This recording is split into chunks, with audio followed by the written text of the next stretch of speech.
Les terroristes, ils sont renforcés par beaucoup de combattants étrangers qui viennent d'ailleurs, qui ne sont pas en fait, quand je prends le cas de Burkina, il y a beaucoup de criminels qui sont au Burkina mais qui ne sont pas burkinabés.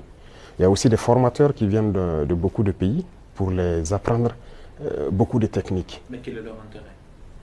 Mais ce n'est pas du terrorisme en fait, c'est de l'impérialisme. L'objectif pour eux, c'est de nous maintenir dans une guerre permanente, qu'on ne puisse pas se développer et continuer à piller nos richesses. Aujourd'hui, les terroristes utilisent des drones pour faire le combat et tout. Donc ce sont des professionnels venus donc, de certains pays qui viennent les apprendre tout ça.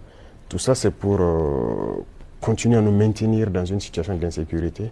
Mais nous prenons la mesure de la chose, nous nous adaptons à chaque fois à leur mode d'action et nous continuerons le combat jusqu'à récupérer l'entièreté du Sahel. Regardez dans les discours, même le président français, toujours dans ses discours, les jeunes africains sont influencés par la Russie.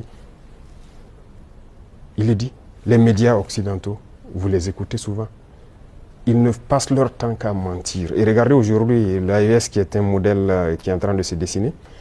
Ils ne peuvent pas se lever du matin au soir sans parler du Burkina ou parler de l'AES. C'est impossible pour eux.